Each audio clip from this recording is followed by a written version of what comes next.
All right, today we're going to learn how to make a diagonal square. These can be used for a variety of things. We can make it into a washcloth. We could put two of them together and sew it around the edges and make it into a pillow. Or you can make a square and either have other friends make squares or make several squares yourself and sew them together on the edges to make a blanket.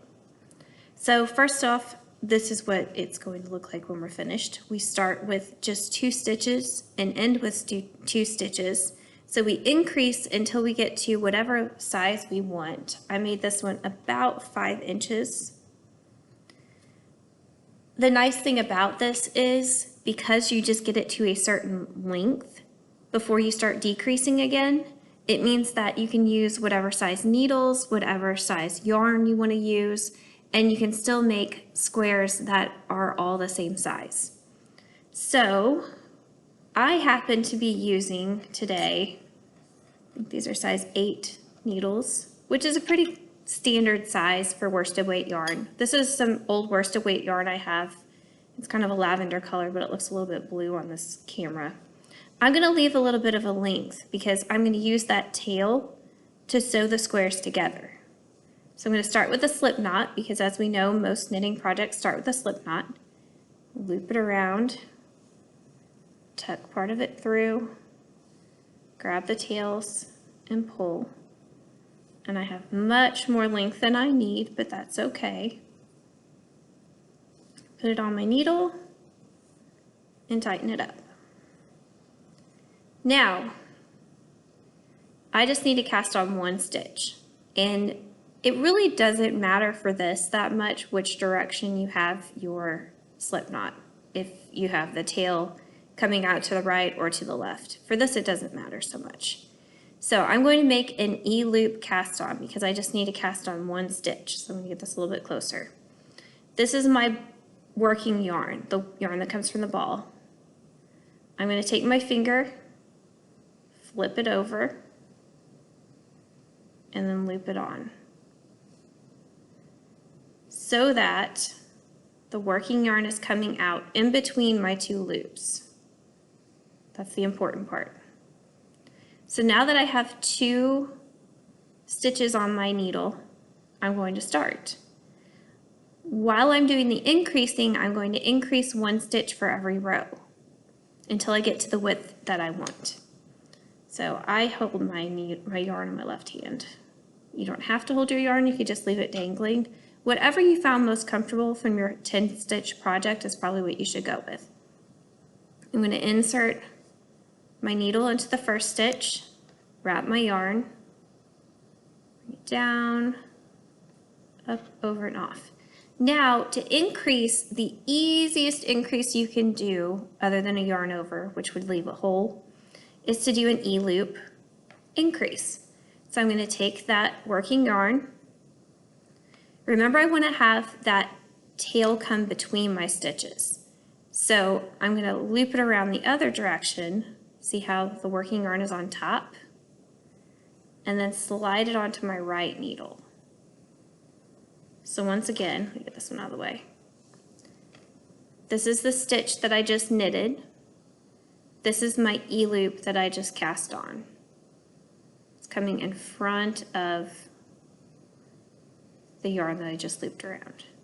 Gotta give it a little snug.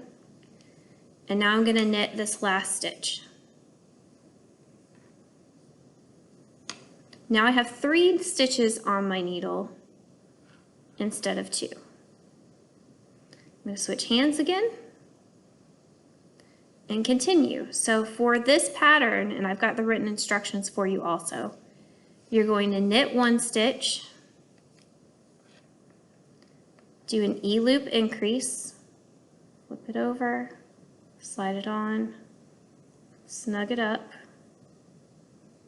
There's my increase. And then continue knitting till the end of the row.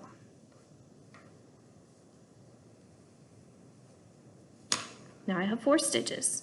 So you can kind of keep track of how many stitches you have. If you're afraid that maybe you lost one or you forgot to increase, this is a good way to check. Okay, I'm just going to knit like 2 more rows just to show you. And then I'm going to pause it and come back when I think I'm getting pretty close to being ready to start decreasing.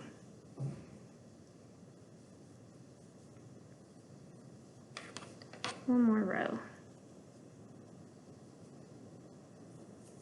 And as you get along, you can kind of start to see that it looks like a triangle because I'm increasing by 1 stitch. It's getting wider on one side, and then when you turn around and do the increase on the next side, it gets wider on the next side. And so it evens out to the point where it looks like a triangle. So as promised, I'm going to pause it now and come back to you once I have a little bit more of it knitted. Okay, so I wanted to point something out just because it's really easy to get distracted and forget to do your increase, how to fix that. So let's say that I'm going along, I start knitting this row, I go to the second stitch, and let's say maybe even the third stitch, and I'm like, oh no, I forgot to increase. A really easy way to fix this, it's called tinking. The reason it's called tinking is because knitters are clever and you're knitting backwards or you're unknitting your work, and knit spelled backwards is tink. So if you take your left needle and you put it into the loop, pick up that yarn so you can see better, into the loop under the stitch you just made, and then slide that off your right needle, you just unknit a stitch. Let's do this one too. Poke it in there, see where that's at? Slide this one off, and then get rid of that extra yarn. So now I'm going to go ahead and do my increase like I meant to do and forgot. I'm going to continue knitting the rest of the row. You might have also noticed that when you get to where the increase was on the row before, how it's a little bit tougher to knit that stitch.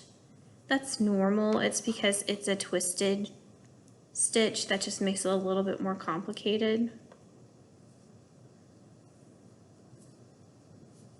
Also wanted to point out that we're really getting a triangle shape now.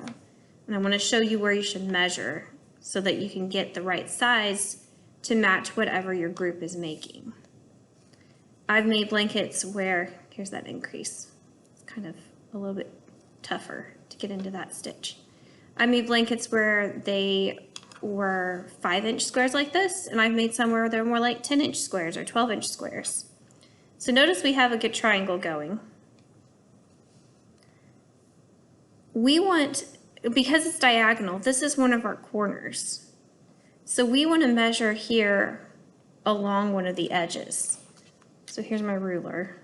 So far I have about 3.5 inches, and it should be about the same on the other side. Yep, about 3.5. I want to kind of measure it from here, where my stitch is, not the needle.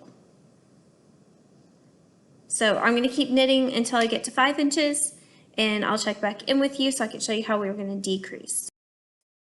Okay, so I've continued knitting, still increasing after the first stitch on every row until I have reached about 5 inches. So, and when you sew these together, that corner will straighten up a little bit too. Now I need to start decreasing to make the other part of the square, the other side. To do the decrease, instead of doing it after the first stitch, we're going to do it before the last stitch. Now, there's many different ways to decrease, just like there's many different ways to increase.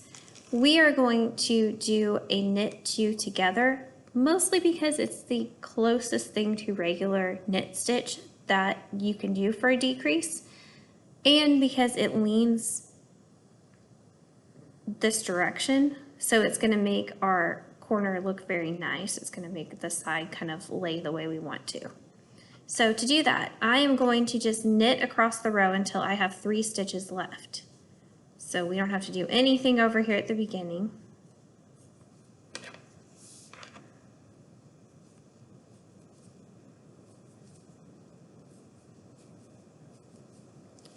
I'm going to get all the way down to the row until I have 3 stitches left. That's when the action's going to happen.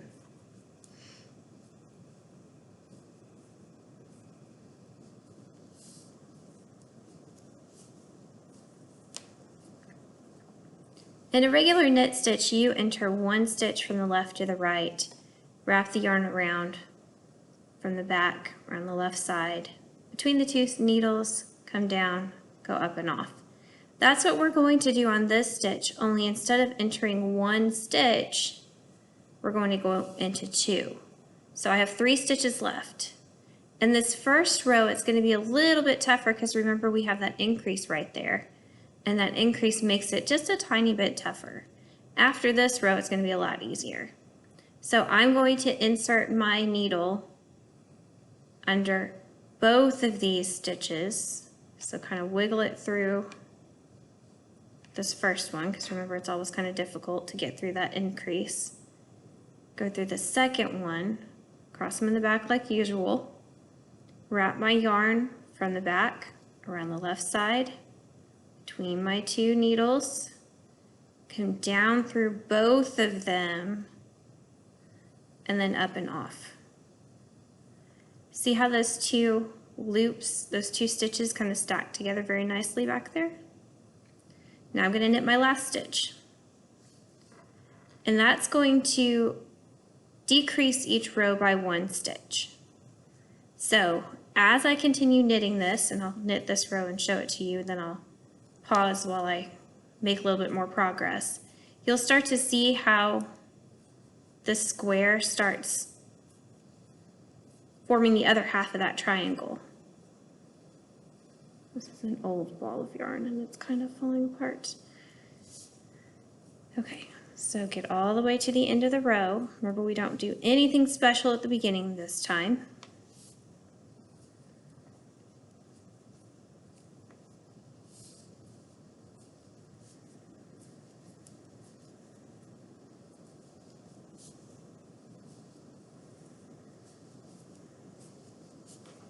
Until I have 3 stitches left.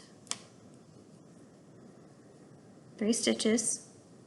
Insert that needle through both of those. Cross them in the back, wrap it around, go down, up and off.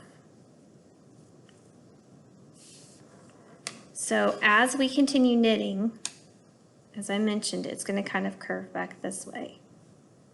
So I will come back to you after I've done a few rows. Okay, I've only done a few rows and already you can kind of see how we're getting those other 2 sides of the square forming.